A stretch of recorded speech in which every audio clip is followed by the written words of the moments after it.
بسم اللہ الرحمن الرحیم۔ السلام علیکم معزز طلباء کرام، آپ سب کیسے ہیں؟ آج ہم مؤطا امام محمد کے سبق نمبر 321 کو پڑھیں گے۔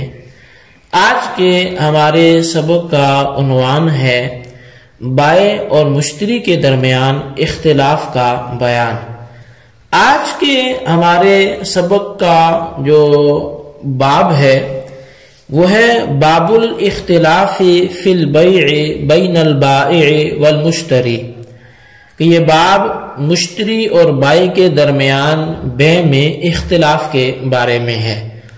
اس باب کی جو حدیث پاک ہے وہ یہ ہے کہ اخبرنا مالک انہ بلغہ ان ابن مسعود کان یحدث ان رسول اللہ صلی اللہ علیہ وسلم قال ایما بیعان تبایعا فالقول قول البائع او یترادان۔ امام محمد رحمۃ اللہ علیہ فرماتے ہیں کہ امام مالک نے ہمیں خبر دی ہے کہ ان تک یہ روایت پہنچی ہے کہ عبداللہ بن مسعود رضی اللہ تعالیٰ عنہما بیان کرتے تھے، رسول اللہ صلی اللہ علیہ وسلم نے فرمایا جب بائع اور مشتری کے درمیان اختلاف ہو جائے تو بائع کا قول معتبر ہوگا یا دونوں اس کو رد کر دیں۔ قال محمد وبهذا نأخذ اذا اختلفا في الثمن تحالفا وتراضى البيع وهو قول ابي حنيفة والعامة من فقهائنا اذا كان المبيع قائما بعينه فإن كان المشتري قد استهلكه فالقول ما قال المشتري في الثمن في قول ابي حنيفة وَأَمَّا فِي قَوْلِنَا فَيَتَحَالَفَانِ وَيَتَرَادَانِ الْقِيمَةَ۔ امام محمد رحمۃ اللہ علیہ آپ فرماتے ہیں کہ اسی پر ہم احناف کا عمل ہے، جب دونوں کا قیمت میں اختلاف ہو تو دونوں قسم کھائیں اور سودے کو رد کر دیں۔ امام اعظم امام ابو حنیفہ اور ہمارے عام فقہا کا یہی قول ہے، جبکہ فروخت شدہ چیز بعین ہی موجود ہو، اگر خریدار نے اس کو ضائع کر دیا تو امام اعظم امام ابو حنیفہ رضی اللہ تعالیٰ عنہ کے قول کے مطابق قیمت کے بارے میں خریدار کا قول معتبر ہوگا، لیکن ہمارے صاحبین کے نزدیک دونوں قسم کھائیں گے اور قیمت کو لٹا دیں گے۔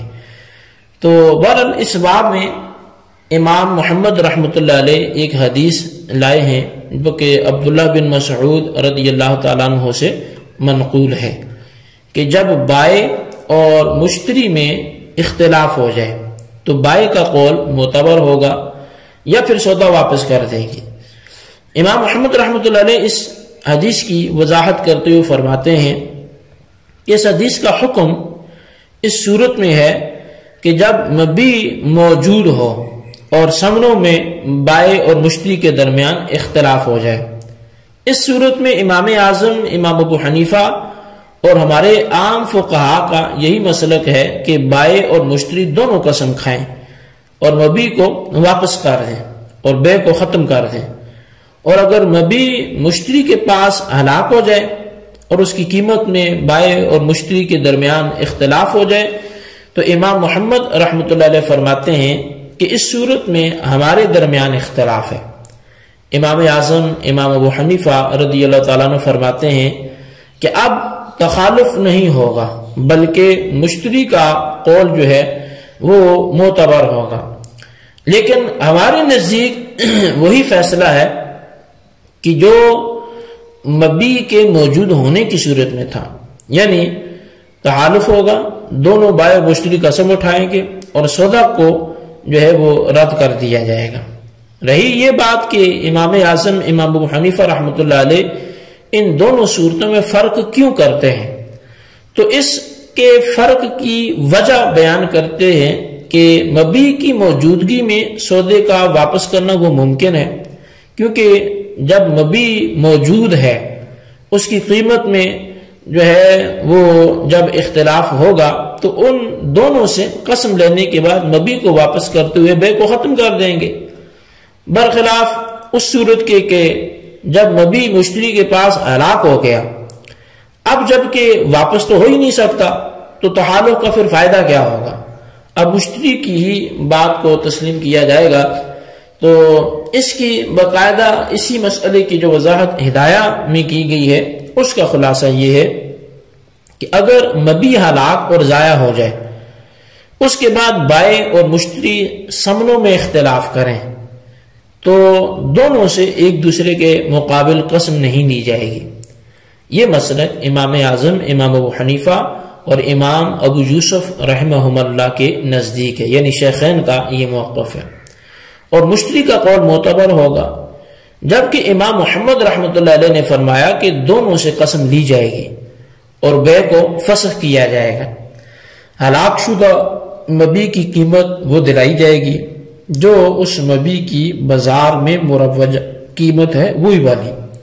اور یہی قول امام شافعی رحمۃ اللہ علیہ کا ہے۔ اس اختلاف پر یہ صورت بھی محمول ہے کہ جب مبی بائع کی ملکیت سے خارج ہو جائے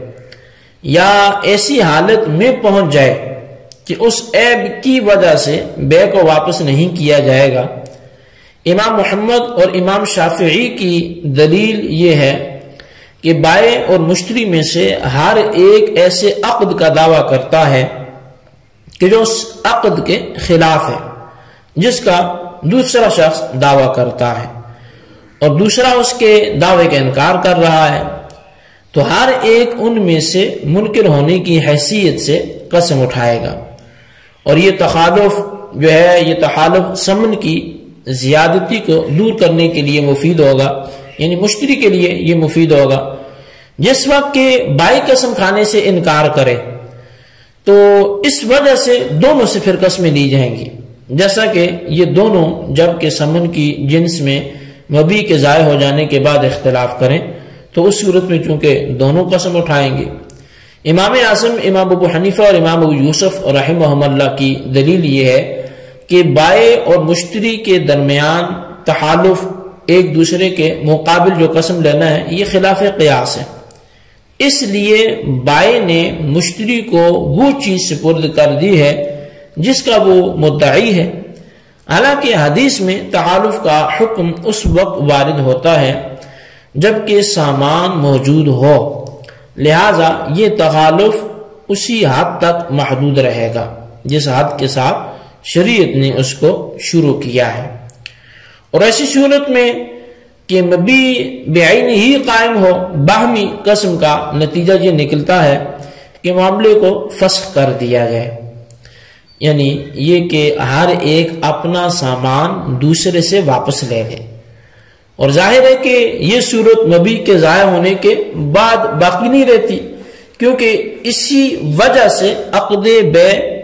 جو ہے وہ اٹھ چکا ہے، یعنی ختم ہو چکا ہے، تو مبی ضائع ہو جانے کی صورت میں تحالف اس معنی میں نہیں ہوگا جو کہ مبی کی موجودگی میں تحالف کا اثر اور نتیجہ تھا، اور اس وجہ سے بھی مبی کے ضائع ہو جانے کے بعد امام اعظم امام ابو حنیفہ اور امام قاضی ابو یوسف رحمہ اللہ کے نزدیک تحالف نہیں ہے کہ مقصود حاصل ہو جانے کے بعد سبب کے اختلاف کا کوئی لحاظ نہیں کیا جاتا، اور وہ مقصود مشتری کے واسطے مبی کا سالم رہنا ہے جس وقت کہ مبی اس کو سپرد کیا جائے جو باہر صورت حاصل ہو چکا ہے، لہذا اس کے بعد یہ چیز قابل لحاظ نہیں ہوگی کہ دونوں میں سے ہر ایک گویا اس عقد کے علاوہ دعویٰ کر رہا ہے کہ جس کا دوسرا مدعی ہے، لہذا ہر ایک اس حیثیت سے منکر بھی بن جائے تاکہ دونوں پر قسم لازم آ جائے، جیسا کہ امام محمد رحمۃ اللہ علیہ نے اپنے استدلال میں اس کو بیان کیا ہے، اور فائدہ صرف وہی قابل لحاظ ہوتا ہے کہ جو عقد کی وجہ سے واجب ہو۔ تو بہرحال یہ ہدایہ کے حوالے سے کچھ معروضات تھی جو آپ کے سامنے پیش کی گئی، اور ثمن کی زیادتی کو دور کرنے کا جو فائدہ ہے جس کو امام محمد نے تحالف کے فوائد میں بیان کیا ہے وہ عقد کے مقتضیات میں سے ہے، لہذا اس قسم کے فائدے کو ملحوظ رکھتے ہوئے وہ جو عاقدین ہیں ان سے قسم نہیں لی جائے گی۔ تو بہرحال طلبہ کرام صاحب ہدایہ نے امام صاحب کے مسلک کو اچھی طرح سے واضح کیا ہے، اور اسی کو حق جانا، اور حقیقت بھی یہی ہے کہ جب مشتری کے پاس مبی ہلاک ہو جائے تو تحالف کا پھر فائدہ ہی کیا ہے، کیونکہ تحالف تو اس سے کیا جاتا ہے کہ پہلے تو دونوں میں سے جو حلف سے منکر ہو جائے فیصلے کو دوسرے کے حق میں کیا جائے، اور اگر دونوں قسم اٹھا جائیں تو مبی کو واپس کیا جائے، اور جب مبی کی واپسی کی صورت ہی نہیں ہے تو اب تحالف کا کیا فائدہ۔ رہی یہ بات کہ امام محمد رحمۃ اللہ علیہ فرماتے ہیں کہ مشتری سے قسم لینے کا یہ فائدہ ہے کہ مشتری زیادہ قیمت نہ مانگ سکے گا،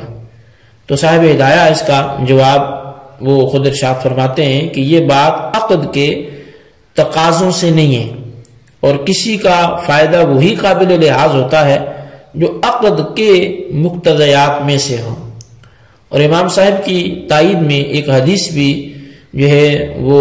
دارقطنی کے حوالے سے مرفوعاً ذکر کی جاتی ہے کہ حضرت عبداللہ رضی اللہ تعالیٰ عنہ سے روایت ہے کہ رسول اللہ صلی اللہ علیہ وسلم نے ارشاد فرمایا، جب بائع اور مشتری کے درمیان اختلاف ہو جائے تو قابل قبول قول بائع کا ہوگا، اور مبی کے ہلاک ہونے کی صورت میں مشتری کا جو قول ہے وہ قبول ہوگا۔ تو معطا امام محمد کے پورے باب کا اس حدیث میں یہی خلاصہ ہے، اور اس باب کے آخری حصے میں جو اختلاف ہے اس میں امام اعظم امام ابو حنیفہ رضی اللہ تعالیٰ عنہ کے قول کی اس حدیث میں تائید ملتی ہے، اگرچہ دارقطنی نے حسب مارا پر جرح کیے، مگر جبکہ اصل مسئلہ کی اس سے تائید پائی جاتی ہے تو اس سے اس کی کمزوری دور ہو جاتی ہے۔ تو بہرحال یہ ہمارا آج کا سبق تھا، آپ اس کو اچھی طرح سمجھیں، اس کے خلاصے کو اپنے رجسٹر پر ضرور لکھیں۔ اللہ تعالیٰ سے دعا کرتے ہیں جو کچھ ہم نے پڑھا سنوں سے یاد رکھنے کی توفیق نصیب فرمائے، آمین بجاہ نبی الامین صلی اللہ علیہ وسلم۔